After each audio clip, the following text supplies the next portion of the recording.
Hare Krishna. Welcome to the Bhagavad Gita series of 2023. And I'm very grateful that you are here. Sorry for the delay in starting.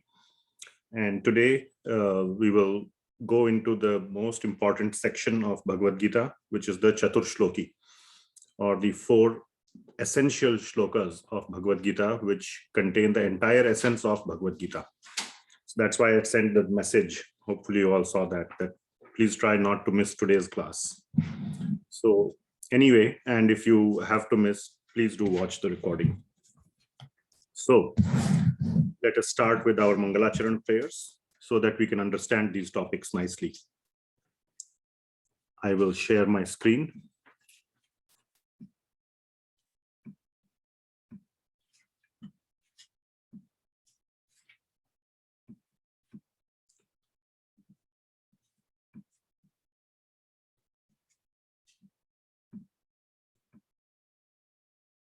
Okay.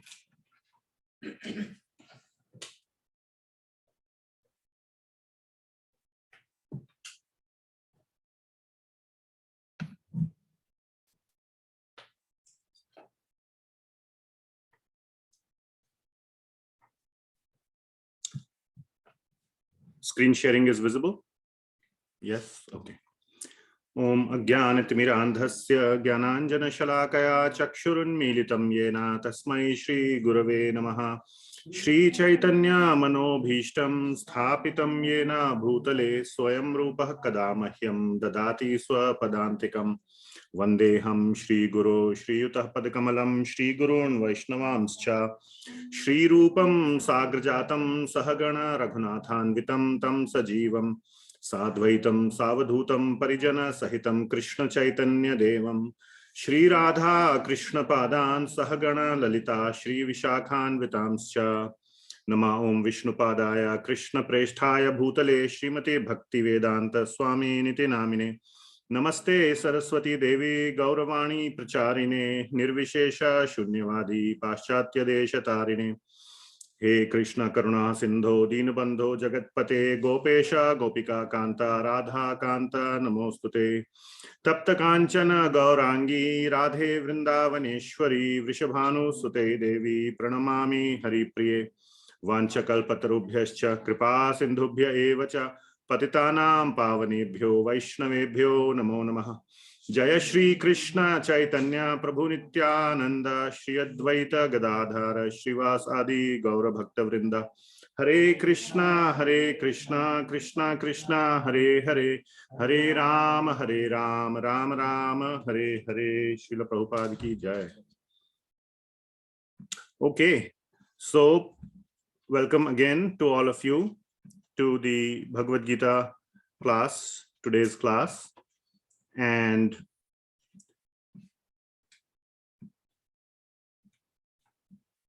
we are going to continue with chapter 10, hopefully complete chapter 10. But I have some very, very important things to cover today, including the Chatur Shloki, the 4 essential, essential as in not essential as in importance, but essential, which contain the essence of the entire Bhagavad Gita. Those are known as the Chatur Shloki. So this chapter is opulence of the absolute, vibhuti yoga. We covered all this. Lord Krishna is continuing the topic that he is the Supreme Lord, and we had covered all this last week, that he goes back to describing that he is the Supreme Lord, not just a very loving father, but a kingly father, a loving father who is the king. So his sort of the godly Krishna. And this is the verse that I want to start from. But those who don't understand this, there are many people who don't understand. And it could be due to many reasons, like we covered in the last slide, because we are forgetful, fearful, and the most important thing is doubtful. That is the most important thing. So we will go into that aspect very strongly today. So those who don't understand Lord Krishna's essence. So once again, all of you, please keep your Bhagavad Gita in front of you. I do have the slides. I'm showing the slides. There is a lot of material on the slide, but you also must have the Bhagavad Gita in front of you. And we will go through some of the important portions of the verse each time, or in various places. So Lord Krishna says, before, this is the verse just before the Chatur Shloki. Okay, the 4 essence verses. What he's saying is that those who knows my opulence or my kingly, my godly nature, what does he do? So first of all, those who know this essence, and this is there in the verse, etam vibhutim yogam cha mam yo veti tattvataha. Veti means who knows the tattva. Tattva means that essence. So veti tattvataha. It's not just about, yeah, I know Krishna. I've seen him in the temple. He's the one with the flute and peacock feather. That is very nice. Many people don't know that either, or even that much. But here, it's not just a superficial level. It is knowing Krishna to the essence. And everything that we have studied in Bhagavad Gita, every word has a big meaning behind it, which we must really like. It should be in our bones, in our DNA. And it cannot come in one day, even 1 year. Many acharyas have said it takes serious study of 10 to 15 years for a serious student to get that essence.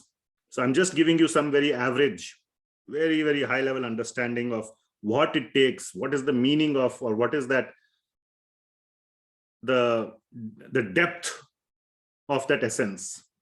If I tell you ocean is very deep, you may think deep means what? As deep as my swimming pool? As deep as the river? How do you know what is very deep? For somebody, swimming pool is very deep. When I tell you ocean is 10 miles deep, even the Mount Everest would sink in the ocean. Oh, so you get some idea when I tell you in numbers, miles, meters. So serious 10, 15 years of study. Not only just study, practice. Study means large part of the study is also practice. Study means adhyayan. Adhyayan includes practice. Okay. So veti tattvataha. Another very important word. So avikalpena yogena. He realizes that there is no other option. Vikalpa matlab kya hota hai? Sabko pata hai na, vikalpa. Vikalpa means option. So you have various options. So he realizes that avikalpena, considering that there is no other option. So avikalpena yogena yujyate. Natra samshayaha. There is no doubt about this, Krishna is saying. So there is no other option. Like that, we have to focus on this, on the teachings of Bhagavad Gita. Follow the teachings of Bhagavad Gita as if there is no option. There are options. We will see this. And thus he engages yogena yujyate, in this yoga. And after speaking so much, obviously this means bhakti yoga. Okay, and he will say that at least 5 more times in the next few verses. Okay, so yogena yujyate. So he engages himself. So very, very important point is this. He realizes that there is no other option. Absolutely. Please try to get this. This is why I said today's class is very important for 2 reasons. One is because we will cover Chatur Sloka. This is another point. Avikalpena. Please try to get it today. Today you need to get it. If today you get it, you will get the essence of Bhagavad Gita. I'm telling you. That is why I said it is the most important class of the whole series. So please pay very careful attention. Stop everything else today that you are doing. These 2 hours could provide you that desired impetus, which you have been waiting for the whole life. Are you following? These 2 hours could transform your life. I'm not joking. I am not selling anything either. I have nothing to sell. Well, I have something to sell, but I don't want anything in return. So there's no barter. It's only give. So please take it. Take it or lose it. So options for what? Options for what? So let me ask you, what are you looking for in your life? Why are you here? Give me genuine answers, not like, I want to, go back to Krishna. Okay, some of you, one or two of you may have come for that option or for that reason. Why did you come to the class? Real answers. To have some peace and very nice. Exactly what you said. Peace, happiness, bliss. Okay, we came for that, isn't it? That is what we think Bhagavad Gita gives us or will give us. At least some understanding why things are happening and not in our control. Sure, Mataji is saying why things are happening, why they are not in control, but that is only a means. Once you understand it, ultimately you get peace of mind or some consolation, some closure, as we say, some completion. Mere saath aisa kyun hua? Okay, now I can understand. So I have peace. I can come to terms. Many ways of saying the same thing, isn't it? Something like that. So do we have other options for happiness? I should have added the word other. What other options are there? Do we have other options?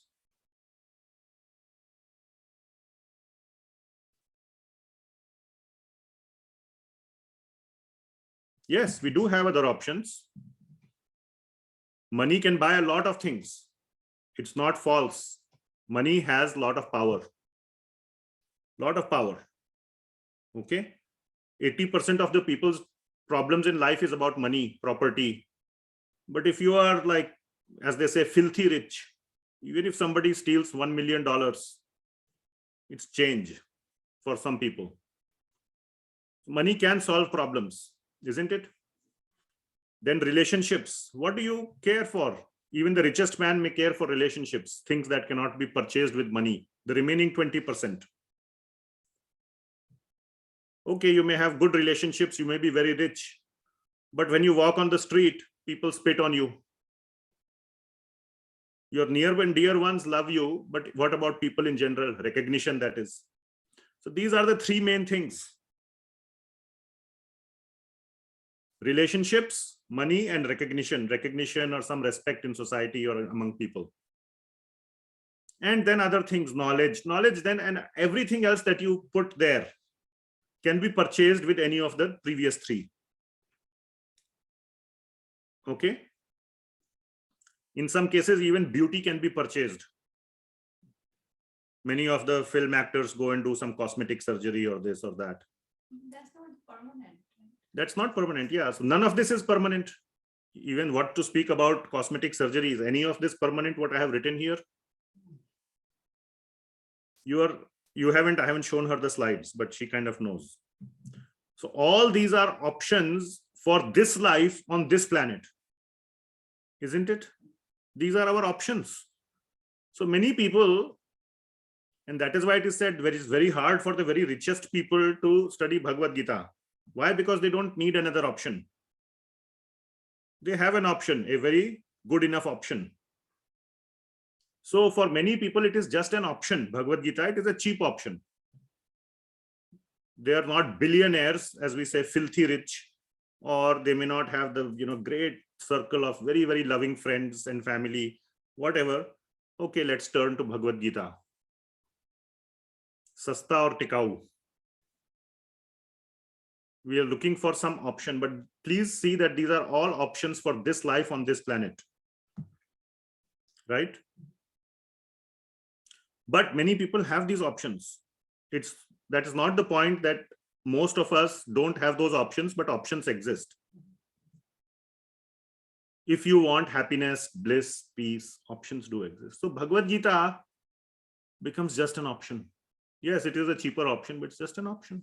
Because I don't have the other option, I'll turn to this one. It's an option. That restaurant is full or that movie is full.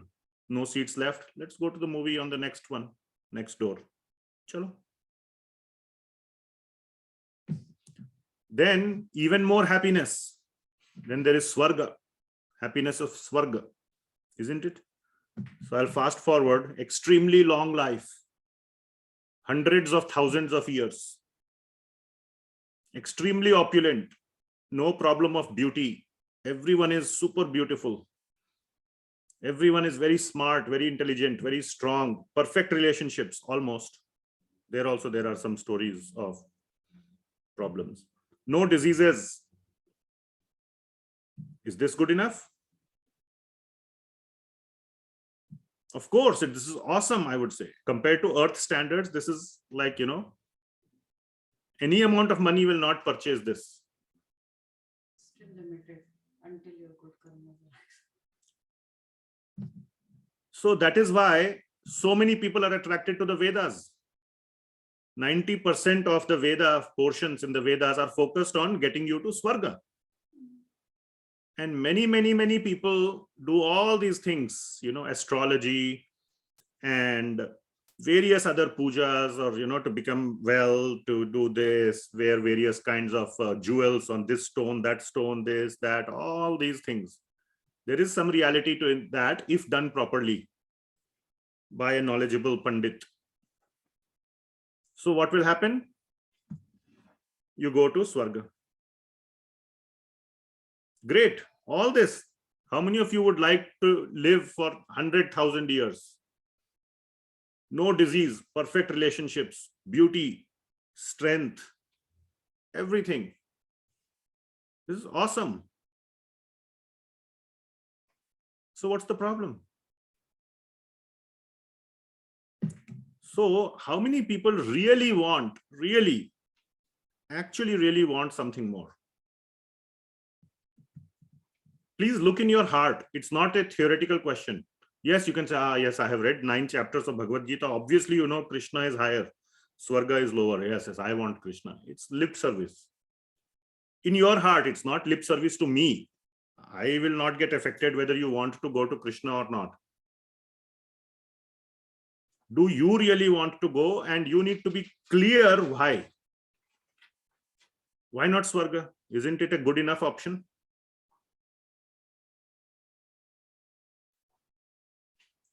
So this something more is Krishna Loka, Vaikuntha Loka, correct? Spiritual world.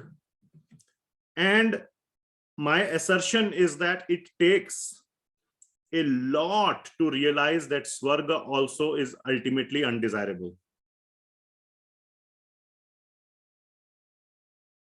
It takes a lot. Either who is completely disgusted with this material world in this earth planet, or who has attained everything on this earth planet, may get a sense. He will also still strive for Svarga because it wants more of this. Whatever, here multiplied 100,000 times. Why not? Queen Elizabeth or whatever, had a perfect life, almost. Whatever you can call. But it takes a lot to realize that even Svarga is undesirable. So it may, for many people, it may remain very theoretical, but the main point is, if you really want to get rid of material world, including Svarga, then there is no other option other than constant smarana of Krishna. That is bhakti. Bhakti is absolutely nothing else but constant smarana of Krishna. Now, don't take the word constant to extreme, not while you are sleeping. You can do your day-to-day livelihood. Other than that, constant smarana of Krishna. And even during that smarana of Krishna, we have discussed it many times. I'm not going to repeat. So don't ask me this question at this stage now. This has been answered. Constant smarana of Krishna. This is Bhagavad Gita's core message. Constant smarana of Krishna. But only if you want it. If you want the goal, then Bhagavad Gita is the answer. So Bhagavad Gita is the answer to many things, but they are secondary. Bhagavad Gita is the core of Bhagavad Gita is the answer to a specific question, and that question is, do you want that something more, or do you want the topmost result? If yes, then Bhagavad Gita is the answer. Otherwise, sarve bhavantu sukhina. There is this famous verse from the Vedas. Sab sukhi raho, be happy. Even now you are happy, more or less. Are you happy, Prabhuji, Mataji? You look happy. You're smiling. I don't see any you also look happy. You're happy, Prabhuji. You have 2 sons, nice sons. They are doing nice. You have a good job. सब ठीक है. So otherwise, sarve bhavantu sukhinah, sarve santu niramayah, sarve bhadrani pashyantu, ma kaschid dukkha bhag bhavet. This is a verse in the Vedas. Let everybody be happy. Let everybody be free from illness. Sarve santu niramayah. No illness, Mataji, na? In family, everybody is good. Okay. Sarve santu niramayah. Sarve bhadrani pashyantu. Everybody sab mangal ho. May you see a lot of auspiciousness. May you see your grandkids. May you see your great grandkids. Have a very, very long, happy life. Ma kaschid dukkha bhag bhavet. Let nobody suffer as long as they are alive. So we are good. Why Bhagavad Gita? So one must not mistake Bhagavad Gita for a solution to something else. But the point is, you really need to have that burning desire to answer that question, for which Bhagavad Gita is the answer. Otherwise, Bhagavad Gita will become one blip in your life. You have read many books, you also read Bhagavad Gita.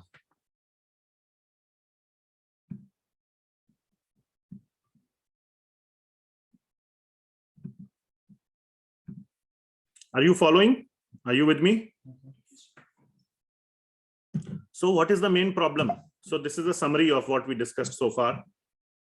The main problem, even with majority of devotees, when I say devotees, I have put it in quotes, who have been studying Bhagavad Gita for 5-10 years, have been regular attending the temple, have know all the verses, are reciting, doing some seva in the temple.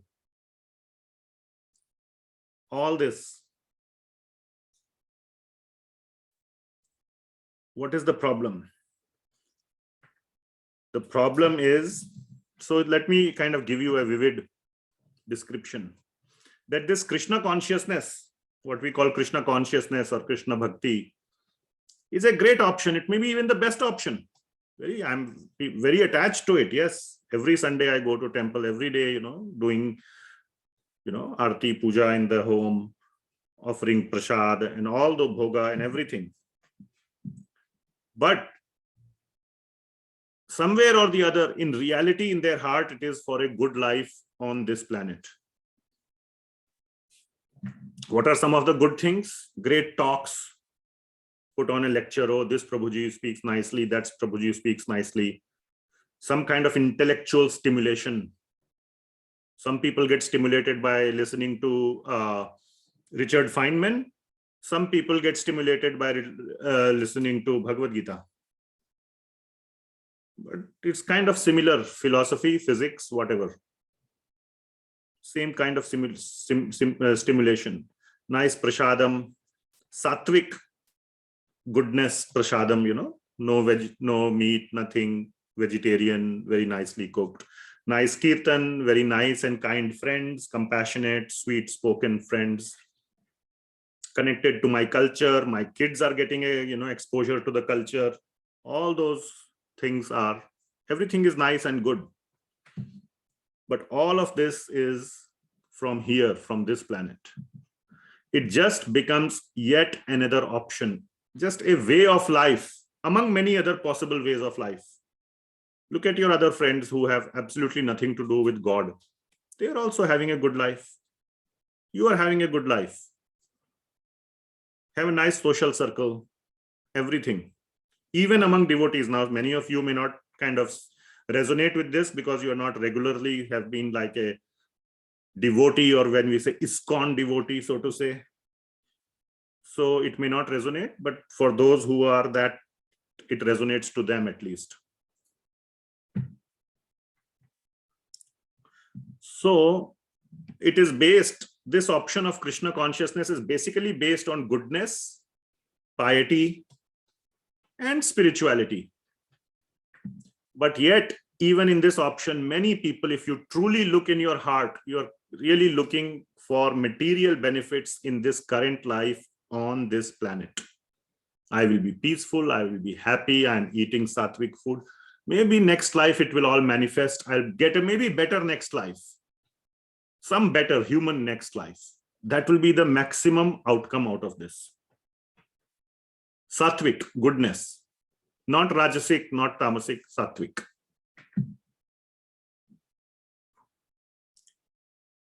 How many of the devotees are really constantly, please ask, this is a very important question. Every day, constantly means at least every day, at least 20 times every day. I'm giving a number also, 20 times every day, thinking whether my daily actions in Krishna Bhakti should really be performed to generate a desire for Krishna smarana. Now I'm talking to all the future devotees who will, ISKCON devotees who will listen to this talk on YouTube in the future, and maybe to you all in the future, 5 years from now, if you become like, committed devotees. How many of you are really, at least 20 times a day, you think, are my actions really causing that? First step is that there is a desire for Krishna smarana, then Krishna smarana will happen. Even the desire is absent in many people. Chal raha hai, everything nice, kirtan. What is the purpose? The purpose is some peace right now, some happiness. Yes, that's a byproduct, but that's not the primary product. Primary product is Krishna smarana, or at least desire for Krishna smarana. Otherwise, you are on a very, very, very slow route. It will take lifetimes. So we have to ask this question as if there is no other option. This vikalpa word is very important. This one word, there is so much behind this. Avikalpena. So what is the problem with majority of the devotees is that they lose sight of the main goal. They just get into various activities. The activities are fine, but they were designed with a specific goal in mind. Complete loss of the presence of that goal. Unlike when parents take care of their children, every day mom gets up, makes breakfast, presses the clothes, washes the clothes, everything. It's a routine task. Every day parents do that. I assert that they are mentally present to the main goal. Main goal is what? My kids' safety or my kids' good upbringing. That is there. They do think 20 times if there's a parent who cares why I'm doing this. But many, many devotees, while doing these activities of bhakti, forget that. It becomes ritualistic.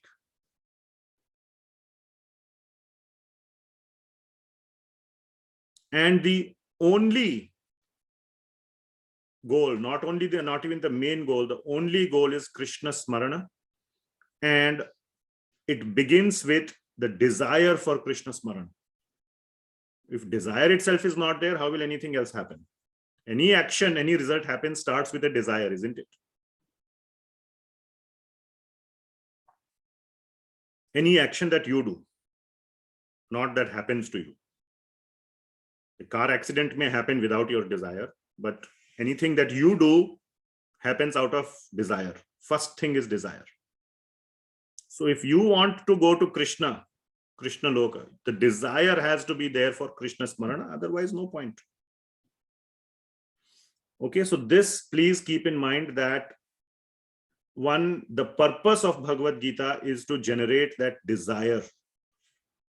And that is why Krishna is pleading like a father. Sometimes he is, it's like carrot and stick approach. Sometimes he's showing I am God. Sometimes he's showing I am a loving father. Somehow or the other, Sam, Dam, Dand, Bhed, somehow he's saying, please do Krishna, do my smarana. Mam anusmarana yuddhacha. How many times he has said? Anta kale cha mam eva smarana muktva kalevanam. Mam eva smarana.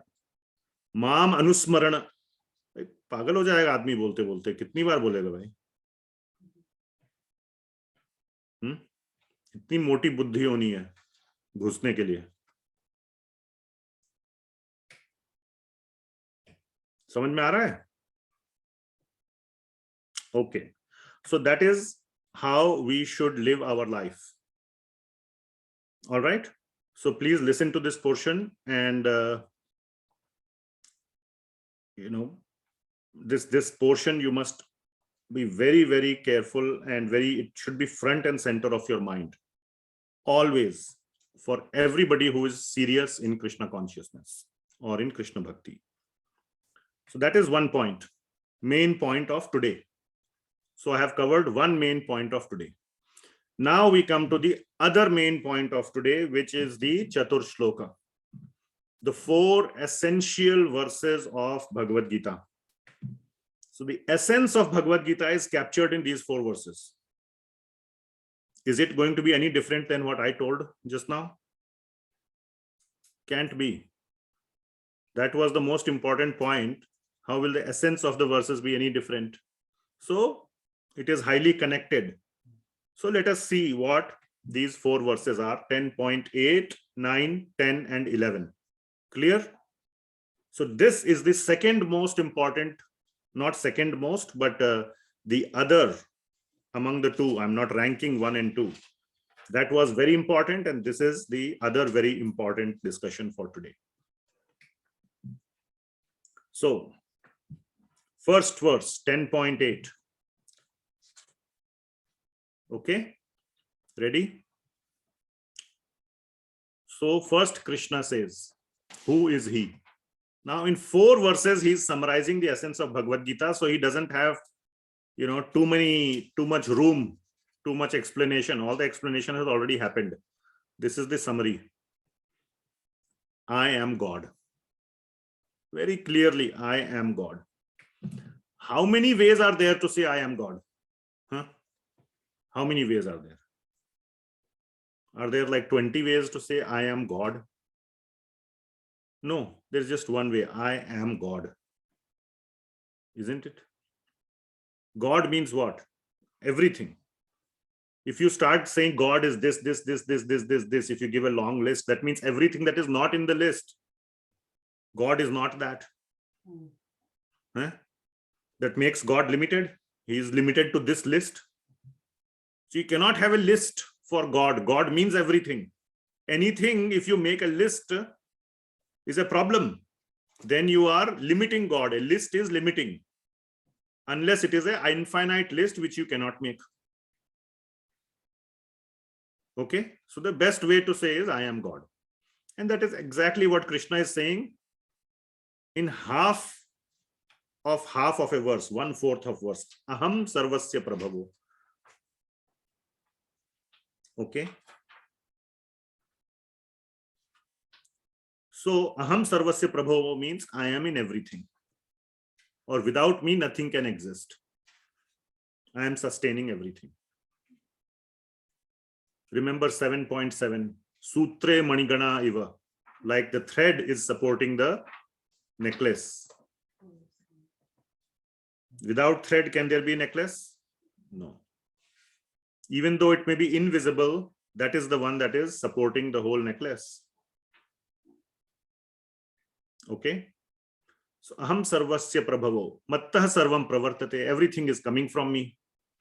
Everything is coming from me. I am in everything. So I am the creator. I am the maintainer of everything. That is God.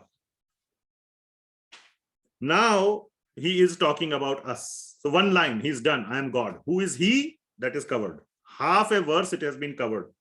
Aham sarvasya prabhavo mattah sarvam pravartate. Done. Now it is all about us. What is it about us? Then he says, those who actually know this, iti matva. Now the word tattva is not used here, but who knows this? Matva, who completely know this. Iti means this, what has been said in the previous line. Matva, those who know this. What do they do? What do they do? Smarana. And another way of saying smarana, mam smarana is bhajante mam. Bhajan, not like a lip service, but from the heart. That is the meaning of bhajan. Bhajan means all the activities of bhakti. Even this class is bhajan.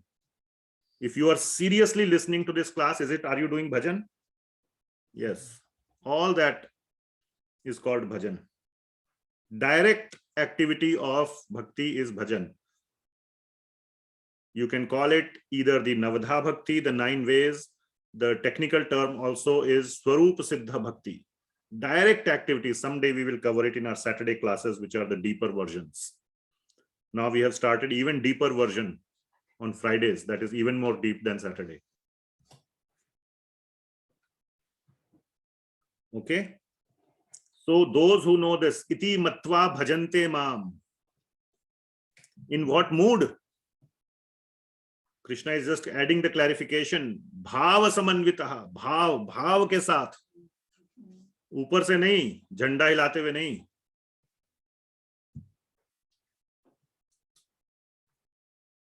Really from the bhav.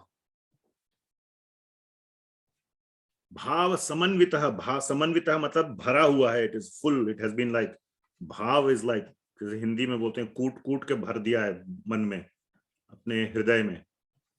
Bhav. Full of bhav. Like that, in that mood. Are you following? Pretty straightforward. Can't be more straightforward than this. Huh? So first verse, done. Then a little bit more about what my true devotees do. True devotee. True means serious. Very serious devotee. A little bit more. What do they do? So what is the word we have been focusing on? What should we do? Smarana. Very good. All of you are listening carefully. Smarana. So the first thing is they keep me in their minds. Mat chitta. Chitta means another meaning of it's a mind or heart. Same thing. Mind, heart. Mind is in the heart, not in the brain. Brain is intelligence, buddhi. Man means heart. Okay. Mad chitta, always keeping me in their minds. Always will come. 2 times will come in this. 2 times.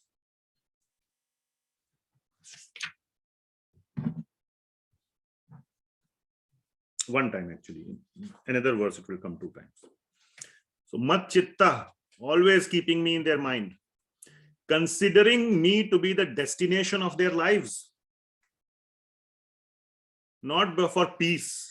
Only, not for happiness. That will be a byproduct, obviously. Mad gata prana. The prana means your life. कहते हैं ना प्राण निकल रहे हैं. Means my life is going. Prana. Mad gata. That means the purpose of my life is mad gata, to come to me. Gata means destination. Gati. Mad gata prana. Are you following? So how many of the devotees who are devotees, sort of quote unquote, for 5-10 years are every day realizing, yes, the goal of my life is mad gata, mad chitta. Not happening much. How to do it practically? By spending all their time. What is the one thing that you have, even if you are poor? Time.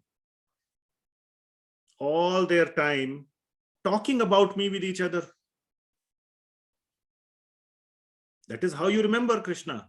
Not you don't. Yes, another way of remembering is go in the cave and sit in a mudra and remember. But that is very hard. And we will see right in the 10th chapter, Arjuna will say something later. So kathayantascha mam nityam. नित्यम, नित्यम मतलब क्या है? Always, नित्य। कथयन्तस्य, कथा, कथय, माम, कृष्ण की कथा, नित्यम।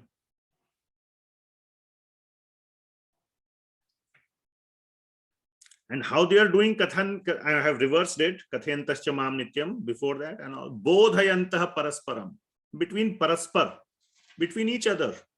So you find like-minded devotees who are equally serious as you, and sit with them and just do Krishna katha. Like mother and father, they both love the child equally. So for mother, father is a good companion, one who loves the same child. You won't go to the neighbor, isn't it? Neighbor will love his child, not yours. So father, mother can spend hours looking at the album or this or that about their child. Oh, either this school, that school, this analysis of this, whatever, so much they will do because they both love the child. Similarly, we have to find the devotee who loves Krishna equally. First, you have to love. Then find someone and bodhayanta parasparam, do what? Kathayantascha mam nityam. That is the process. And what is the result? In this way, they remain in complete bliss. Tushyanti cha ramanti cha. Tushyanti and ramanti means ekdam anand. So this is what the devotees do. Okay. So if you are, this is Lord Krishna is giving a very direct, straightforward method. And this is why he comes and does so many leelas. He's not just one bright piece of light. He comes as Narsinghadev, he comes as this, that, and so many Puranas and books are written. So you can, you will not run out of katha. Your entire life, you will have new katha.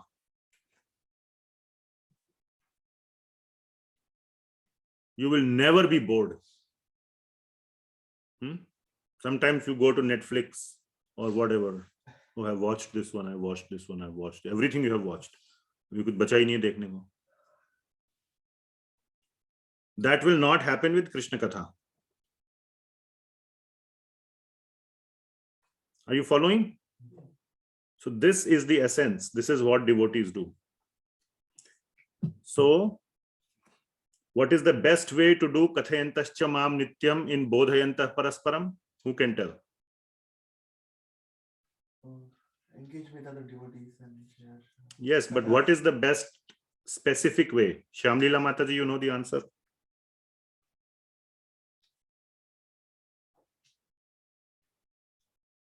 Sorry to put you on spot. Okay, maybe she's having trouble to unmute. So what is the best way to do Krishna Katha? To start, the best starting point is Srimad Bhagavatam.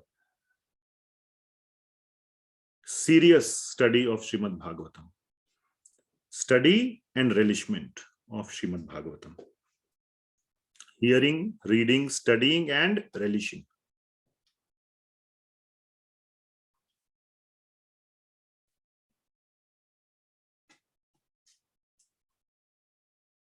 Okay. So that is what you can do specifically. And we have started a new kind of sort of a class on Fridays now. But it is only for those who are super interested. It's not, I need only maybe one person to be there in the class. I don't need a crowd. So whoever wants, you can let me know. We are going through, it may take many years. I don't care. The purpose is to do Krishna smarana, or at least generate the desire to do Krishna smarana through Srimad Bhagavatam.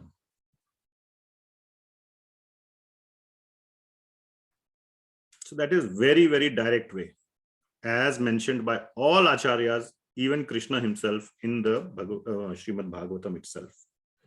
Anyway. Okay. So what we have covered in last two verses. One is Krishna says, I am God. Those who know this, iti matva, what do they do? Bhajante mam bhava samanvitaha, with full of bhav. That is the first one. And how do they do my smarana? The first activity or the first principle is mad chitta and mad gata prana. That's the principle. The actual, if you look at them, it will, the externally it looks like doing, the external manifestation of that is doing constant katha of Krishna. Bhagavad Gita is also katha, but also there is also rasik katha, rasili katha, with stories, with, nice. Bhagavad Gita, there's no story. It's all philosophy. That is also called katha. So it's not that katha only means story, which has to have a, story, hero and villain. Of course, that also is there. So many stories are there where Krishna is the hero. Sometimes he's the villain also. He steals butter. So, he's a villain, so to say. He plays so many roles. So there is many kathas of Krishna and various avatars of Krishna, not just Krishna. Ramayana is katha, beautiful katha. So many kathas. So kathayantascha mam nityam, with association of like-minded devotees. Tushyanti cha ramanti cha. Now, what does Krishna do? This is what my devotees do. Okay, so is he just a god sitting on an armchair? I am God. You all do my katha. Chalo, start. 1, 2, 3, start. And I will just keep sitting here? No. He plays an active role. He reciprocates. He is not just an armchair God. So next 2 verses show what he does. His reciprocation. To such devotees of mine, Tesham, who are, now here comes the second always, Satata Yuktana, those who are always engaged like this in the previous way. Are you following? How they are engaged?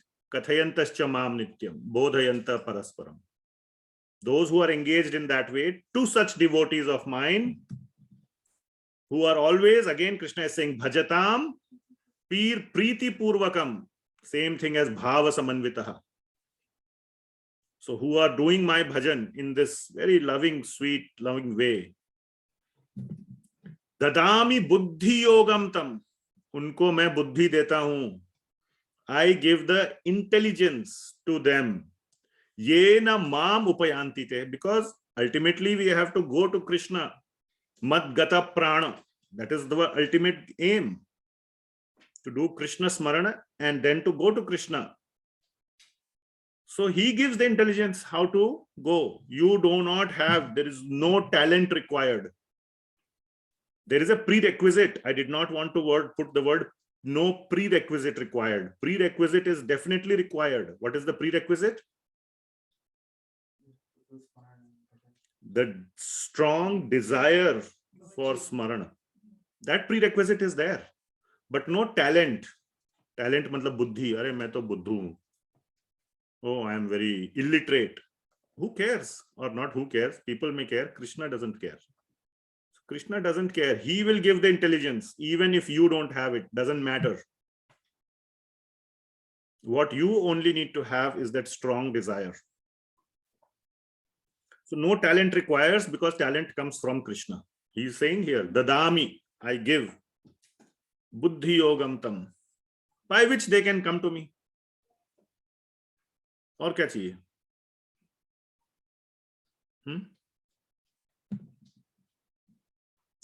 All that is needed is pure-hearted and determined Krishna bhakti. That is all that is needed. Then he shows and even clears the rest of the way. Even if there are any hurdles, it's his problem to clear. So all starts with a strong desire. And where does the desire come from? Conviction. These 2 words in yellow, conviction and desire, please remember. They are not simple words. Conviction means dhriti. Another word is shraddha. And desire means ichha, or a stronger word is sankalpa. Sankalp, a vow or a strong desire, determined desire, sankalp. Chahat is Urdu. Okay, but same thing. So conviction, okay, dhriti and sankalpa, or shraddha and sankalpa. And shraddha kahan se aayegi? Where will shraddha or conviction comes from? Comes from Bhagavad Gita. That real, that I know that this is temporary. Even Svarga is temporary. But if you just want a good life, I already showed you, you can take the exit. Sarve bhavantu sukhina. Sab sukh raho. We'll see you later. Bhagavad Gita is not needed. You're in the wrong class. Okay. Are you all following? So it all starts with a strong conviction and desire, shraddha and sankalpa. Then Krishna will show the way. And then what is being asked, what Krishna is saying is very simple. Just mat chitta, mad gata prana, and then bodhayanta parasparam, kathayantascha mam nityam. That's it. That's all you have to do. And if you cannot read, if one is literate, you can hear at least from somebody else. Nobody is illiterate enough to hear. So many great devotees come and explain in such simple language. Ramayana was complicated in Sanskrit. So Tulsidas ji came and wrote Ramcharitmanas. So simple in their local language. Jnaneshwari was written in Marathi. All devotees come and just give very simple. और कितना simple बनाना है? अभी दिमाग के अंदर घुसाना है क्या उसको? वो तो आपको ही करना पड़ेगा.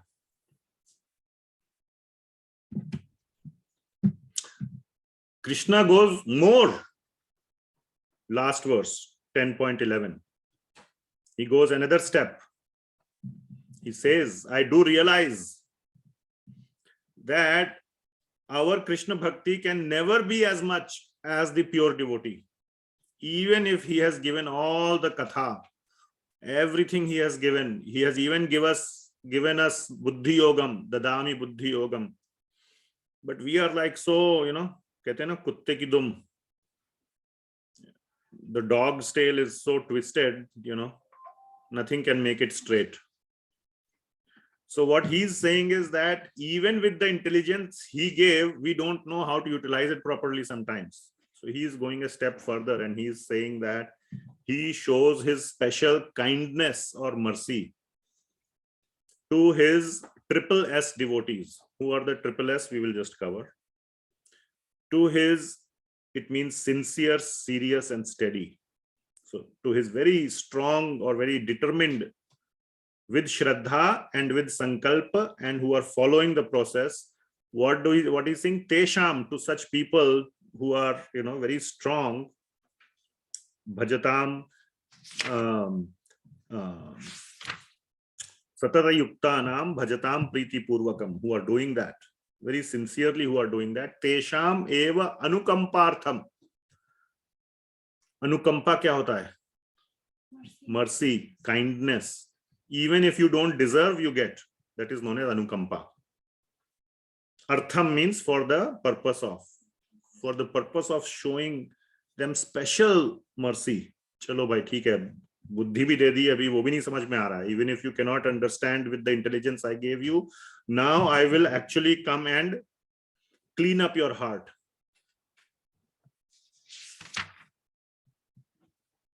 Aham ajnanajam tamaha nashayasmi atma bhavastho jnana deepena bhasvata. That he will come and he will light the lamp of knowledge and he will dispel the darkness of ignorance. Even he will go ahead and make you use that intelligence. All you have to do is triple S bhakti. Sincere, serious, and steady. What is the meaning of each of these? They're not just three synonyms or similar words. Sincere means, first we'll talk about serious. Serious means serious about the goal. The goal is clear and you know that you want it. I'm serious, dead serious. Then I'm dead serious. I really want to do something. I'm serious about it. So serious about the goal or the objective. Sincerity means sincerely following the process that leads to the goal. Okay? Not some other process which will lead to some other goal. And you think you are pretending as if it will lead to my desired goal. So first you should have a seriousness about the goal itself, that I want it. Then you are sincerely following the right process for it. Not some other. There shouldn't be a mismatch between your stated goal and the process. Sometimes the process shows us the reality of the goal. यार मुंह से तो बोल दिया, from the mouth you have said that was my goal, but actually the goal is something else. That is the problem with most of the devotees. The process is what they actually want to follow, but that's not going to lead to the goal. But for somebody who is willing to contemplate and introspect, it will tell you what really is your goal in your heart, which is not clear to you. So goal in the heart is, okay, to have nice social circle, to have recognition, he is a good devotee, to have some culture, give some exposure to my children, lead a sattvic, happy, simple lifestyle, all the good things. So many a times the goal is to lead a mode of goodness life, sattvic life, not Krishna smarana.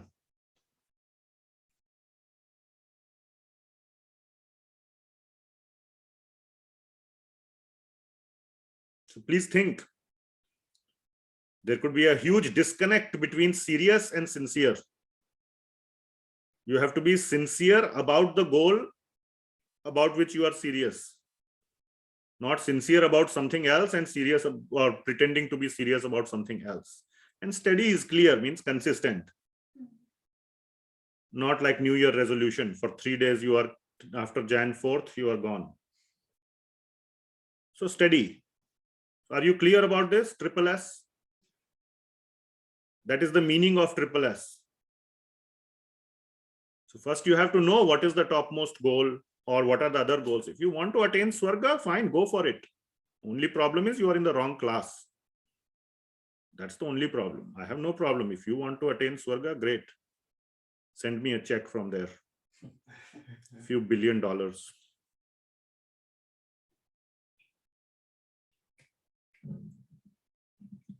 Okay. Clear? All right. So we have completed Bhagavad Gita. Done. Chalo, sab, everybody go home. Bhagavad Gita done. So this is a very, very logical marker. Now for majority of Bhagavad Gita, majority, it is Q&A. Like teacher, comes and teaches, then there is Q&A time. Even in the class, today's class is done. Do you have any questions? So now for majority of Bhagavad Gita is Arjun's question answer. There's a lot to be learned from that as well. So don't go away. Stay here. But so right now Arjun will say something and Lord Krishna will respond. Beginning of 11th chapter, Arjuna will ask a question. 12th chapter, Arjun will ask a question. 13th chapter, Arjun will ask a question. That question which he asked in 13th chapter lasts till 14th chapter. Kind of 14th chapter is an extension of 13th. Then again, 15th and 16th chapter, Lord Krishna summarizes the whole Bhagavad Gita. In 15th chapter, he summarizes in a little bit long way. Here he summarized in 4 verses. Chapter 15 is another summary of Bhagavad Gita in 20 verses.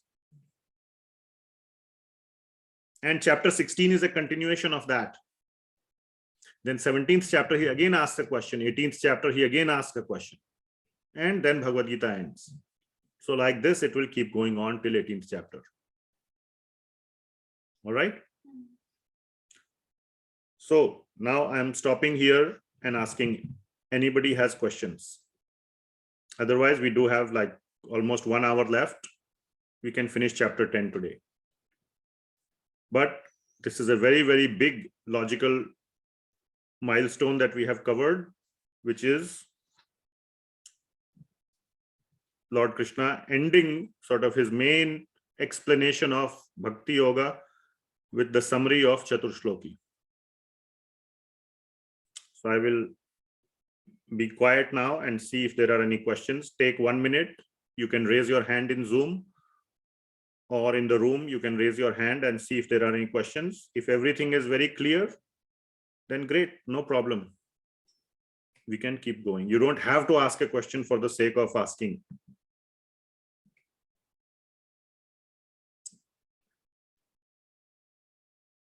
Maybe flip the pages and see. I don't know.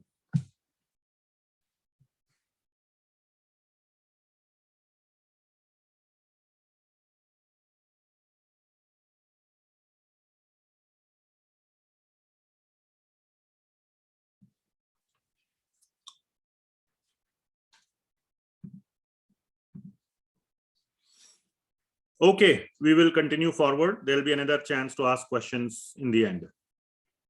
All right. So now we go to the next big change, right? We can, almost like stop the video and restart recording. This is like big now change.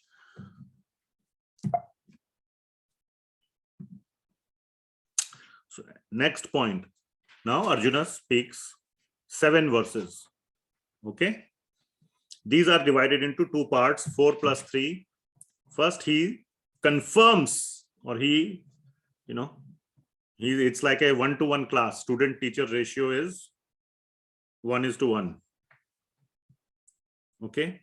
So he now responds to Krishna that he has understood everything. So that is basically what he is saying. He's providing a feedback. I got it. Not just like nodding, yes, sir. But he is giving the essence of what he has got. There are 2 purposes for it. One purpose is to let the teacher know, okay, that the student got it. I got it. I wasn't sleeping. Okay. That is one purpose. Second purpose is when you summarize back to the teacher, if your understanding was wrong, teacher has a chance to correct it. Now, it doesn't mean Arjuna will repeat the whole Bhagavad Gita all over again, not in detail, but in summary, he is giving the summary of what he has understood. Okay. And if Krishna finds any mistake, he will correct it. Krishna is not a, he is very smart. The student is also very smart. It's a very highly qualified student and obviously the best qualified teacher, God himself. But he's not going to let Arjun go with a wrong understanding. So therefore, Arjuna's confirmation that Krishna is Bhagavan, that's pretty much what he will say, that you are Bhagavan. In 4 verses, if there was any problem in that, please realize this is a very important point. Our acharyas have pointed this out. Why we need to add Arjuna's confirmation? Krishna has said in 4 chapters he has spent in saying, I am God. Why we have to add 4 more verses of Arjuna repeating the same thing? Okay. To confirm to us, the readers of the Bhagavad Gita, that even if, let us say, Krishna has explained whatever he has explained, many people come up with various interpretations of what Krishna is saying. Let us see what Arjuna interprets, because he's not going to use the same verses. He's going to use his own words. If there is any problem in that understanding which Krishna hears back as feedback, he will fix it. And you will see a little bit later that Krishna is not shy of correcting Arjuna. He will very soon, you will see there is a problem in what Arjuna says and Krishna will immediately correct. Wait, stop, this is not true. He will do that right now. In next few verses, he will catch a error in Arjuna's point or a request that he makes. So it's not like Krishna is saying, very nice, good, good job. Not like that. So it is very important to see what Arjun is saying back. And if Krishna doesn't say anything, it means he agrees, he approves. Then it immediately becomes bona fide. It becomes authoritative. Samajh mein aa raha hai? I'm using a lot of words, but I hope you all are understanding. So what does Krishna say? You can read the Sanskrit verses. Now we will speed up. Bhagavad Gita theory is over. So more or less, we are in Arjuna's Q&A time. So we will speed up. So Krishna says, Parabrahma Param Dhama Paritram Pavam Bhavan. So he's saying you are everything, you are God. Parabrahma Parabdhama Pavitram Param Bhavam. And then he says that Asito Devalo Vyasa Swayam Chaisha Bravishame. And Narada also he says. So all these, not only me, but even all the other great sages, Vyasa, Narada, Asita, Devala, 4 rishis, great rishis he mentions. Confirm this. And then in the next verse, 14, very, very important word, Ritam. Ritam, you will see translated as truth or Satya. But it is the Satya or the truth that comes out of firm conviction. That is the meaning of the truth. Ritam. Next verse, he's saying that Sarvam etad ritam manye. Whatever you have said, manye means मैं मानता हूं, or I agree. With what kind of mood? With full conviction as truth. Like this is truth. No need to verify anything more. Done. So ritam means that I am convinced. So remember that convinced, that conviction. So in Arjun's case, there is that conviction. It's not there in my heart. I don't know how many of your heart it is in. Otherwise, you should really, really strongly be doing Krishna Bhakti. Leave everything aside. Only the basic minimum should be there to sustain your family, life, everything, whatever. All other nonsense should be dropped right now.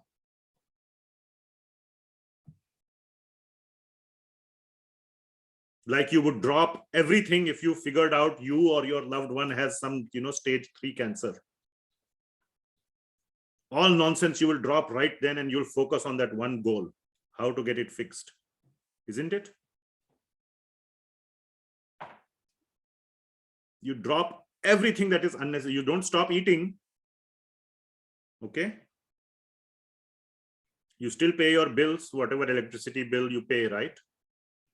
So basically you go to your job, do whatever. Like that, like when I say drop everything, doesn't mean take sannyas. Please, that's not the meaning. Or divorce, okay. Husband kon, wife kon, chodo. Not that. Some people will say that. I'm telling this because some people say that. Krishna didn't tell Arjun to take sannyas. He was saying, I will take sannyas in chapter 1. Chalo, let's go from here. So sannyas is not the meaning, but everything unnecessary completely should be cut out. That is the conviction. If that is not the conviction, then you have some way to go to get there. That is the end goal. At least know that. Okay. So Arjun is saying, I get it now. I really get it. Sarvam etad ritam manye. Fully convinced it as if it is the truth, like as solid gold. That you are, now he uses these words in the next 15th verse. Bhagavan, Purushottama, Deva Deva. Deva doesn't mean Devata. Deva Deva means the Deva of the Devata, which means Bhagavan. Jagatpate. He said, Hey Krishna Karuna Sindho Deen Bandho Jagatpate. We say this in Mangalacharan. The Lord of the entire creation. And what I explained earlier, Krishna agrees. He doesn't say anything. He would have interrupted Arjuna. He doesn't. He lets him go. Implicitly, he agrees. Now, then he makes a request. So this is one section. Arjun is speaking 7 verses, out of which these are the first 4, the previous ones, 12, 13, 14, and 15. Then 3 more, 16, 17, and 18. In these 3 verses, Arjuna is making a request. Okay.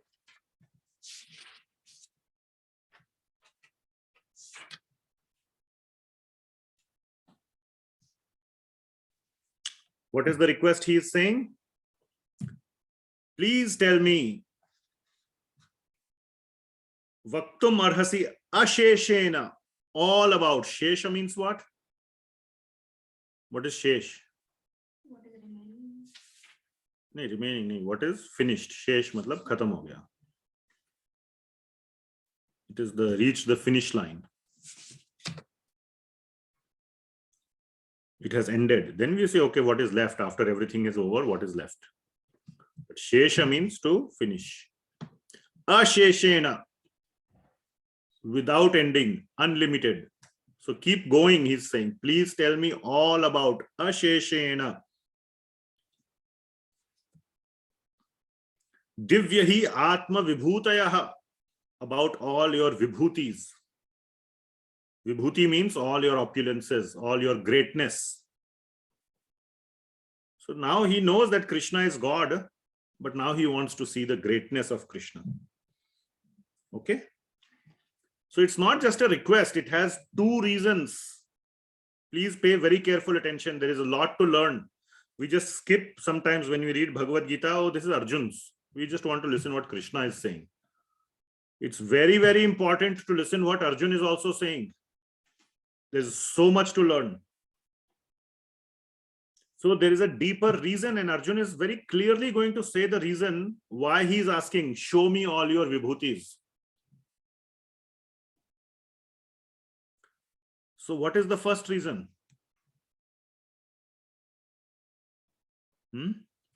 What do you think? Anybody? Why he is saying, Krishna, show me all your vibhutis, your greatness? Could be curiousness. Curiousness for what? Curiosity is for something. To see, visualize whether.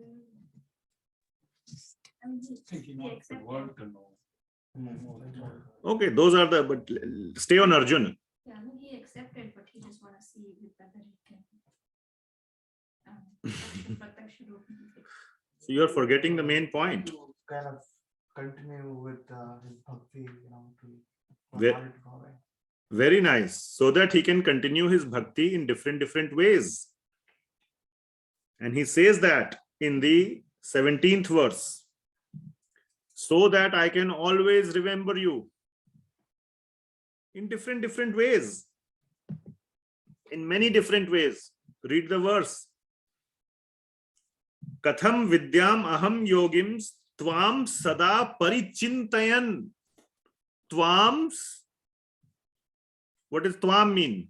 Your sada, always, parichintayan, smarana. So tell me about all your greatness so I can remember you. When you are, you know, your children are old, right, Prabhuji?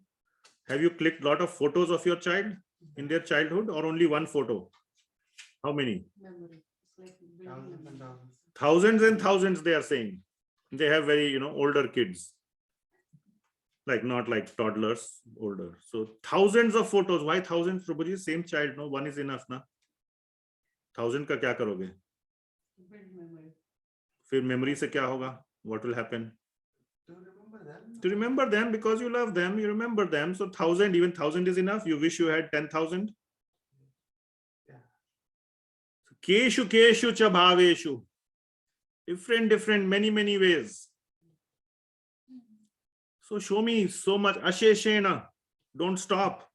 Keep telling me. Oh, Bhagavad Gita, Krishna is saying, "Arey, abhi to battle fight karna hai, abhi kya hua hai ye?"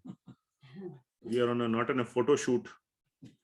We have to fight a battle. Otherwise, somebody asked a question last week. Is this like, you know, battle time, or is it like a photo shoot time?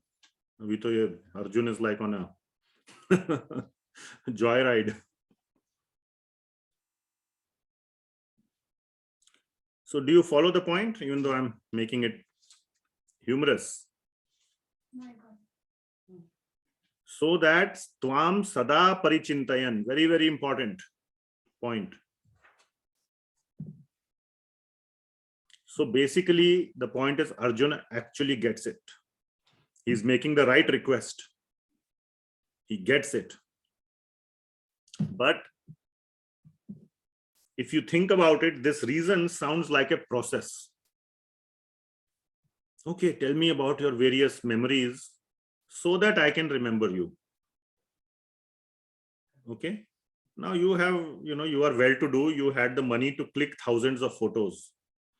Does it mean a poor parent who has no photos of their child, they love their child any less?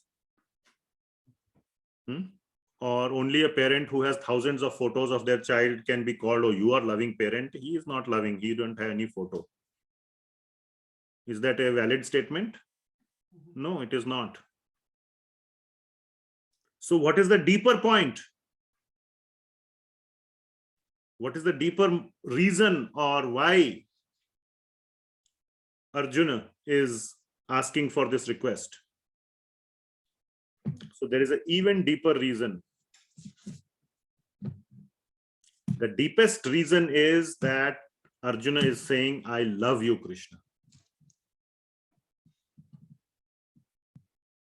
That is what he is saying in the 18th verse. Very, very beautiful line he says, the second line. Bhuyah kathaya triptir hi shrunvato na asti me amritam. So, kathaya tripti hi na asti me.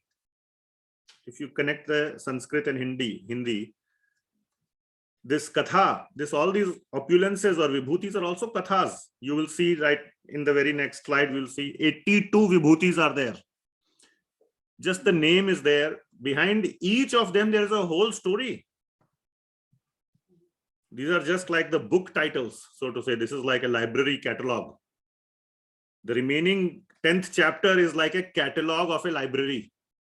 You can think of it. I made it up, but it's like behind every word, there is long, long stories about Krishna. So Arjuna is saying, Tripti hi na asti. Very simple to understand. What is the meaning, Mataji? Tripti hi na asti. I am not satisfied. I am not satisfied. I will never be satisfied. Amritam. This is Amrit. This is nectar. The more you know, the more you want. The more you know, the more you want. Very correct. Are you following? So he is on a complete, he is like in Disneyland right now.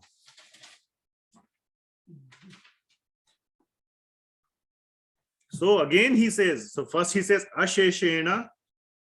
Then he says in the first line of 18th verse, what does he say? Vistarena atmana yogam, atmano yogam, vibhutim cha janardana. Vistarena, विस्तार में बताइए. विस्तार मतलब क्या होता है? Detail में बताओ. भैया वर्ल्ड वॉर कौन फाइट करेगा?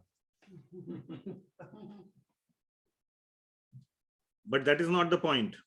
He is saying, tell me all the details so it never ends. This is real love for Krishna. This is katha. He is using the word katha. Bhuyah kathaya, kathaya triptir hi shrinuvato. Shrinuvato matlab kaan se sunna. From the ears. Shrinuvato. Bhagavatam also we recite this verse. Shrinuvato hi katha Krishna. This is one of the verses we speak in the beginning of Bhagavatam every time. Katha of Krishna we hear from Bhagavatam. Punya Shravana Kirtana.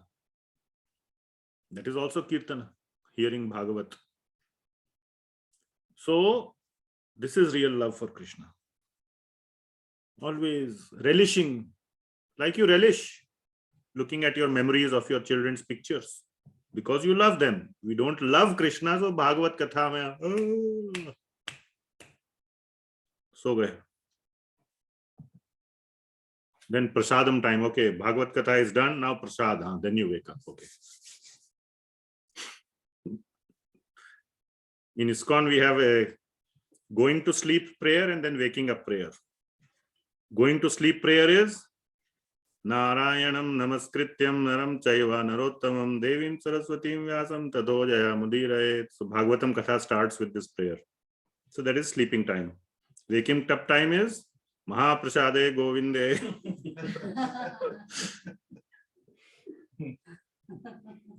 So we have mantra for everything. I think those people who come for that also, even they get some. Some benefit, yes. Yeah. Okay. Anyway, so you are following? So Bhagavad Katha is not for sleeping. It is for relishing. Like Arjuna, we have to be. Just like you don't go to sleep watching your kids' videos or kids' photos. So like that. That much we have to love. Even more we have to love Krishna. That is real love for Krishna. So that is what Arjuna is asking. So again, just to show that Krishna is not just saying, yes, good job. He corrects Arjuna now. He corrects him on the point that Vistara, details. Arjuna is like asking, tell me in detail, my dear Krishna. Immediately he corrects. So Krishna is a very smart teacher. He corrects Arjuna whenever he sees an issue. So that's what I'm saying here. Since he did not correct in that instance, his summary that you are Parabrahma, Param Deva, Param Dhama, it means that on that part Arjuna was right. But on this one, so yeah, and that we covered it. Oh, I didn't make a slide on this. Okay. So Krishna immediately corrects 10.19. What does he say? That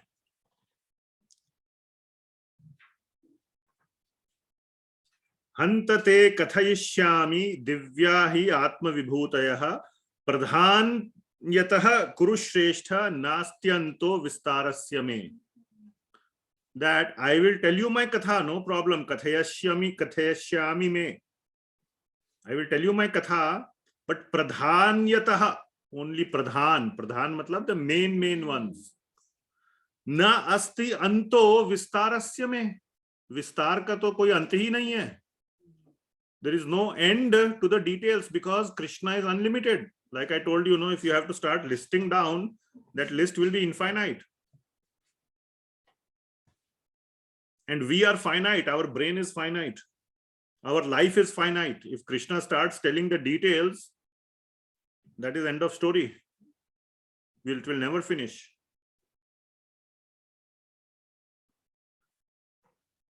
Okay. So that is the reason Krishna, so he catches Arjuna. He says, sorry, you are limited. I can tell you unlimited, but you will not be able to grasp it because you are limited. So I will tell you the main ones. Pradhayantaha. Pradhanyataha. So the pradhan ones, the main ones I will tell you. So do you see Krishna correcting Arjuna? So Krishna is not just blindly accepting everything he's saying. So which means that wherever he didn't correct, Krishna fully approves of what Arjuna is saying. Are you with me? Okay. Now we start with the second half of the chapter on which this chapter is named Vibhuti Yoga. Opulence of the Absolute. So now Krishna lists 82 different vibhutis. Somebody told me it is 86. I didn't count myself. Somewhere I read in a commentary that there are 82. So please don't catch me on that number. It is 82, 83, 84. Someday I will actually go and number it myself and I will figure out what's the right number. It is somewhere around 82. Okay. Or if you want, you can count. Everybody can count, then I can tally. If there's a consistent right number, maybe you can do that homework. Anyway, so I have just taken some main ones which I like. Each one has a whole story behind it or many stories behind it. Like at one place he will say, I am Garuda. Where is that? There is a whole Garuda Purana. Not only one story, but a whole Purana is there behind. Yeah, 30th verse. Among the Daitya demons, I am Prahlad. Which Purana is there on Prahlad? What is it called? Prahlad Purana. Narsingh Purana. Why did Narsingh Dev appear? There was only one reason. Krishna had many pastimes. Rama had many pastimes. Narsingh Dev has exactly one, which is to protect Prahlad. So there is one whole Purana behind Prahlad. Again, then he says that among the subduers, I am time. Among the beasts, I am the lion. And among the birds, I am Garuda. This whole Garuda, this 10th chapter is just like, so many. It's a whole like a library. You will never get exhausted of Krishna Katha. Okay? And basically what he's saying is that I am the essence of everything that you see. And here he is listing down all the nice things, the best things. He says, among the mountain ranges, I am Himalaya.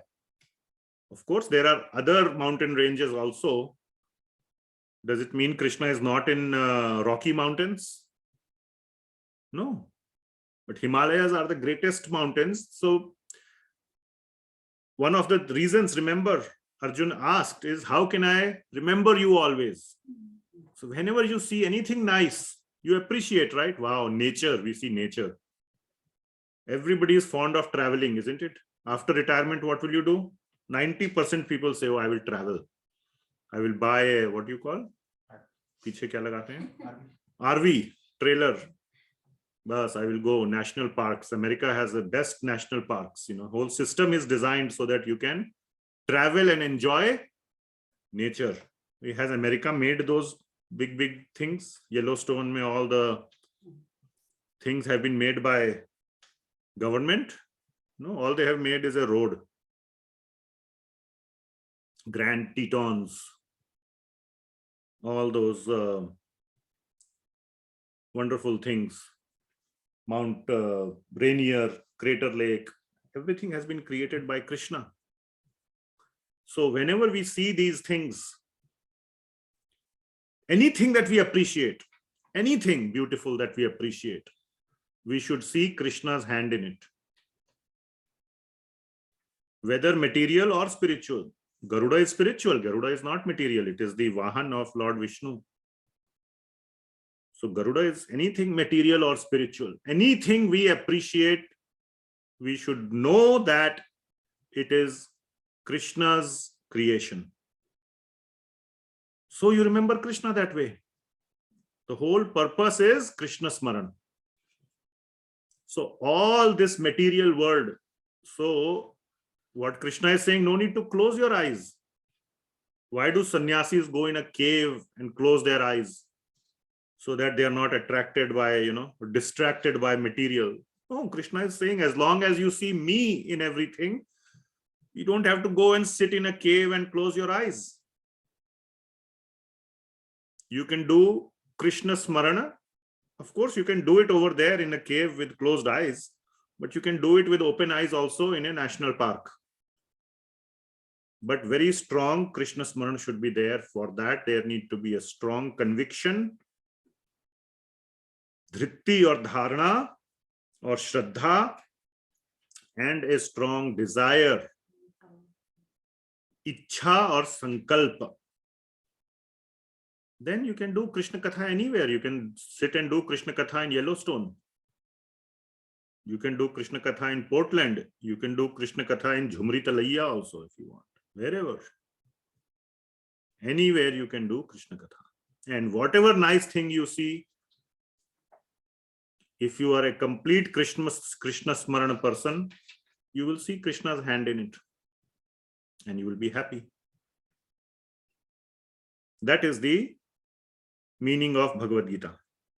Okay?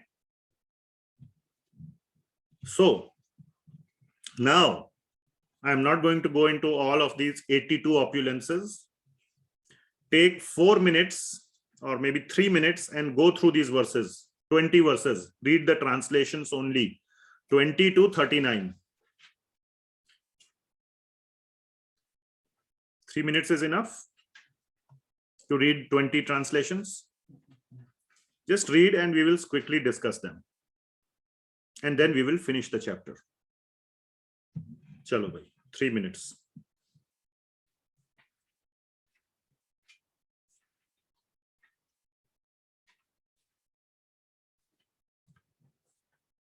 I am also reading in the meantime.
One more minute.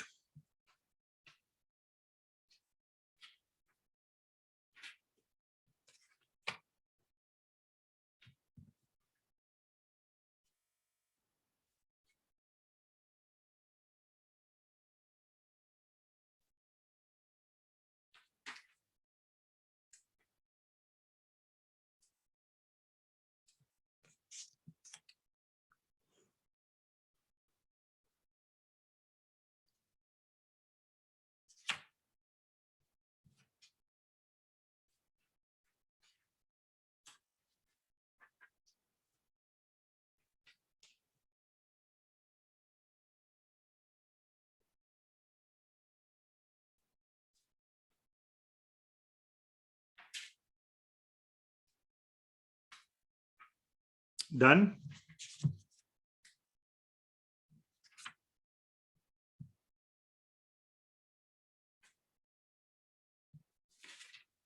Okay. So I know you might have gotten very engrossed in it. So it's okay. You can stop wherever you are. You have the book with you. You can go over it in detail again later. But that's the whole purpose. When you start reading, you're like, oh, what is this? What is this? What's the story behind this? What's the story behind that? Who's this name? Who's that name? Honestly, I myself don't know all the stories. Okay. I have not read all these Puranas and all. Some I know, of course, but maybe, this is called endless Krishna Katha. Okay. So like this, we can do endless Krishna Katha. That is the point. But the starting point always should be Srimad Bhagavatam, direct Krishna Katha. And Srimad Bhagavatam also, Krishna Katha comes much later in the 10th volume. First 9 volumes, it is like a compilation of so many other kathas of other avatars of Krishna. Narsingha avatar full, even though there is Narsingha Purana, one of the volumes, 7th volume, 7th canto, we call it Skandha. 70% of that Skandha is nothing but Prahlad and Narsingha Katha. 1/4 of the 9th Skandha is Ramayana. Because there is already Ramayana was written, so that's why, he gave a summary, Vyasadeva in Bhagavad Purana. Then there is Vaman Avatar, Vaman Dev, 5th canto, half of 5th Skandha, Pancham Skandha is Vaman Dev. So like that, all the avatars, many of them have been described in Bhagavad, and Dasham Skandha, which is known as the topmost, that is sort of the crown jewel of Srimad Bhagavatam, is Dasham Skandha. 10th canto, which is the longest one, has complete Krishna Katha. So that is the most authoritative source of all Krishna Katha is Srimad Bhagavatam. Dasham Skandha, 10th Skandha. And we should read Srimad Bhagavatam along with the explanation by our previous acharyas. Can you explain the 39th one? There is a line, whatever existence is not founded on the energy of Krishna is called Maya.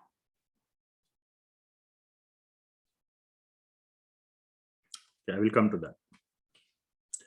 Okay. So, are you following? So we should read Srimad Bhagavatam. Perfect way to start our desire for Krishna smarana is to read Srimad Bhagavatam and relish it. And also to speak Srimad Bhagavatam to your friends, family, and do daily japa. Some japa you should do. Start with 15 minutes. And if you are already doing 15 minutes, make it 30 minutes. Japa. In the 25th verse, you will see here, among the japas, japa yagyo asmi. I am the japa yagya. Not any big yagya, but simple japa yagyo asmi, he says, 25th verse. I am the japa yagya. Everybody can do japa yagya, correct? Wherever you are. Can you do big fire yagya in your car? Can't do. You have to reserve a big space. But japa yagya, can you do in your car? While you are flying on a 2-hour flight, you can do japa yagya. That's a must then. Yeah, no internet. Nothing else to do. So finally you will do japa. You reach there. Yeah. So that you land safely. So again, japa is also so that I land safely. Otherwise, you can be like King Jong-un, never goes by aeroplane, he always takes train. It seems I have heard he's afraid of flying in planes because planes crash. So again, it's all self-preservation. Anyway, so japa is not for self-preservation. It is for Krishna smarana. I know. I'm just making a point out of it. Okay? Everybody clear? So I'll come to your question in just a second. Let's finish up the chapter. So like here he says, I'm the biggest cheater. When did he cheat?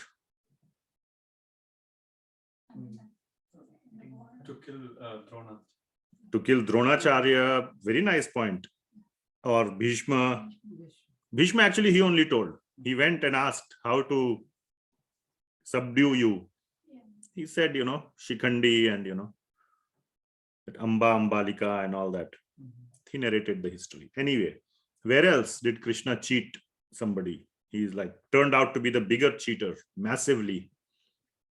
I have given this example so many times. Huh? In Vamanavatar. Vaman avatar, very nice example. Yes, 3 steps. And then, those step make halas. 3rd step, isn't it? Okay. Where else? Narsingh avatar. Yeah. Ekdam, he cheated Hiranyakashipu. He thought he had everything covered. Isn't it? So yeah. If Krishna wants to cheat, then you can't beat him in cheating.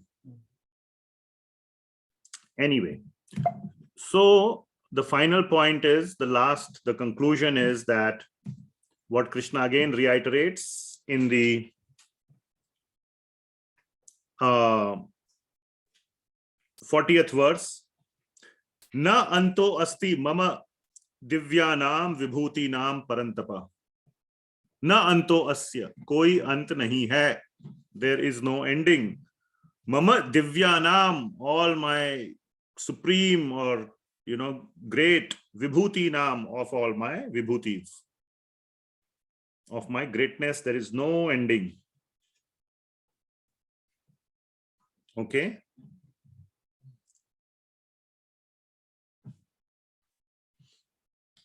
And then he says that what I have spoken to you is but a mere indication. Vibhutir vistaro, what is that? Uddeshataha. It is for the uddesh. Uddesh means, like here it is written as example. It's like just an indication. Uddesh. It's just a small uddesh or a small indication to my vistara vibhuti. Vibhuti vistara maya. For the detailed full vibhutis I have given you small indication. Because na anto asti, there's no end.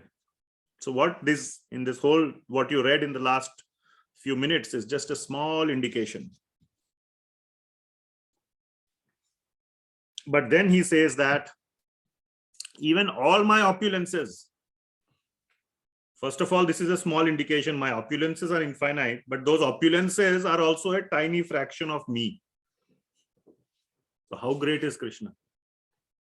So know that all opulent, beautiful, and glorious creations spring but from but a spark of my splendor. So the entire creation, everything that we see is just a spark of my splendor. But what need is there, Arjuna, for all this detailed knowledge with a single fragment of, again, he's speaking in a godly way, of myself, I pervade and support this entire universe. So again, he is the aham, what is that? 10.8. Aham sarvasya prabhavo mattah sarvam pravartate. Everything comes from me and I pervade everything. I am the supporter, the maintainer, the creator of everything. So everything comes from me means I am the creator. I pervade everything means I am the supporter. So he is just concluding with the same thing how he started. And that is the end of the chapter. Krishna is God. So chapter 10 complete. Clear? But what we discussed in the first 1 hour is very, very important. Please think about it. The purpose of Bhagavad Gita is Krishna smarana. At least it is the purpose is to generate the desire for Krishna smarana by conviction. Okay, and don't fool yourself about the goal. If your goal is to be happy in this life, that's fine, no problem. Many people have the goal. If your goal is to be happy in the next life, that's also fine, no problem. If your goal is to be happy in the next life in Svarga, that's also fine. But Bhagavad Gita is not the book which tells you how to go about any of those things. It tells you how to attain the highest goal. So please consider if you are in the right class with the right book or you are not in the right class. What do you want? That was the main discussion of today. Okay. And if you think that's what you really want, the process has also been given. Many people, I cannot understand, Prabhuji, what you are saying. Hey, bhai, dadami buddhi yogam tam. Why you have to worry about understanding or not understanding? Just keep following. Relish. Stories to relish, everybody can relish, no? Prahlad Narshing story, how much intelligence you need to understand? Huh? Very simple story, you can relish. As long as you see Narsingadev as Bhagavan, as our loving father, Prahlad as our most loving brother. We are all children of Bhagavan, but he is an ideal role model brother. With those eyes, with love, when we are able to see, that is Krishna smarana. That generates the desire. So reading Srimad Bhagavatam is a very, very potent way of generating Krishna smarana, or the desire for Krishna smarana also. So we have started this Friday class we are going in detail. At least I want to read Bhagavatam. I am, getting older. I have read Bhagavatam, but I want to again read it sequentially. This is my one attempt of reading Bhagavatam in this life. And I am sharing with others, but it's a very, only for highly interested audience. So, you have to show up every time. Regularity I need, not like whenever you have free time, nothing else to do. So let's go to the class. Chalo, class mein chalte. And it's on Zoom and everybody's camera should be on. No off camera. Like here you see, 80% are off camera. No off camera. Everybody has camera on. Has to have. It's almost like in person. When you come in person, you don't put a mask on your face, no? Like a Halloween mask, no.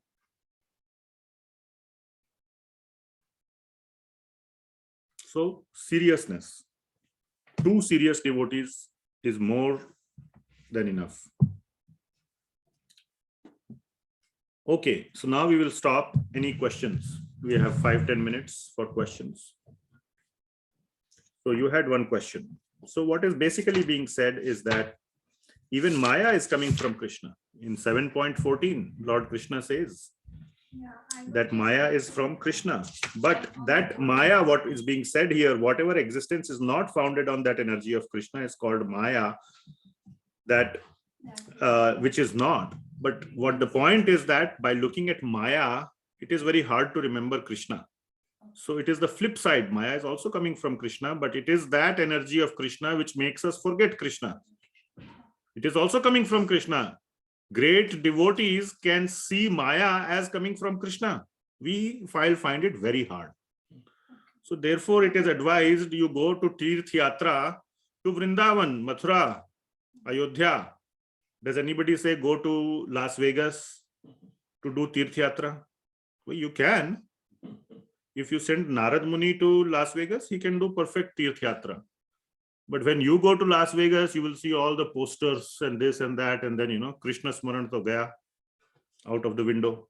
I'll just be sad. No, there is no Krishna. It's a different kind. So that is the epitome of Maya. Even though it is coming from Krishna, for the anyone less than perfect, it does not aid or it does not help in Krishna Smarana. It distracts from Krishna Smarana. So when you see Ganga or Himalaya, you can remember Krishna. But if you see a pile of poop, it is also coming from Krishna. But it is like disgusting for a beginner. Like great devotee like Haridas Thakur, he could see Krishna even in a prostitute. But we are not at that level. So that is called Maya. And Krishna has made Maya as well as Yoga Maya, both. Yoga Maya is the other side which attracts us to give us both options. Which one we choose? That discussion we have had so many times. Free will. For free will, we have to be given both choices. So that is Maya and Yoga Maya. or what is known as Mahamaya and Yogamaya. Both are Maya. One is Yogamaya, one is Mahamaya. One takes it away, gives away from the Both options are being given. towards the Yes. So yes, both are coming from Krishna, but you have to be a very, very Shuddha Bhakta to see Krishna even in Mahamaya. But it is easier for the beginners to see Krishna in Yogamaya. Okay? Any other questions?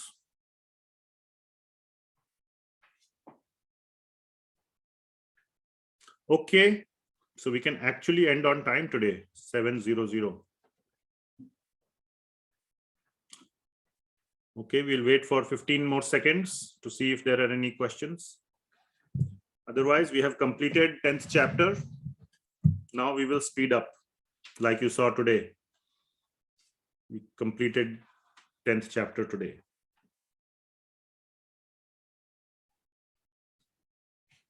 Somebody, oh, there are some chat things. I didn't focus on chat. Oh, there's just comments. So somebody's son is in the hospital. I wish you well and your son. Thank you for sharing. Hare Krishna. My prayers with your child. How Mahamantra is equal to Krishna? Please explain. Okay, nice question. How Mahamantra is equal to Krishna? So Krishna is absolute. He is known as the absolute truth, Param Sattva, Param Satya. So absolute truth means everything about Krishna is absolute. Absolute means there is no relative. Relative means one is less, one is more. So Krishna's name is no different from Krishna. Mahamantra is just Krishna's name.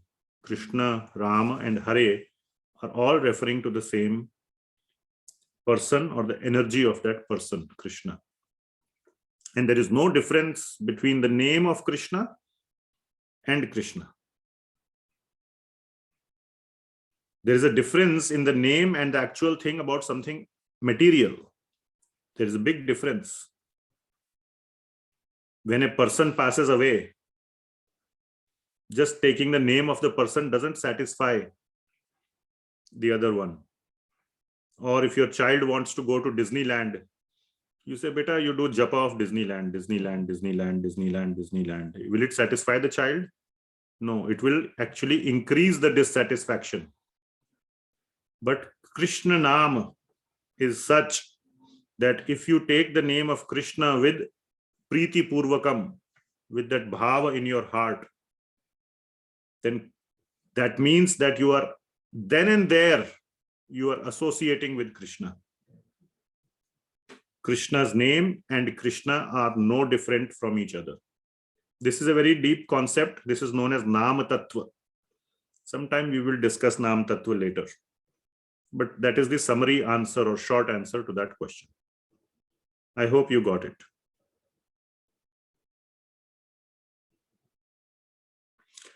Okay. I don't see any other questions or any hands raised. So thank you very much. Srimad Bhagavad Gita ki jai, Srila Prabhupada ki jai. Hare Krishna. Hare Krishna. Hare Krishna. Hare Krishna, Prabhuji. Hare Krishna.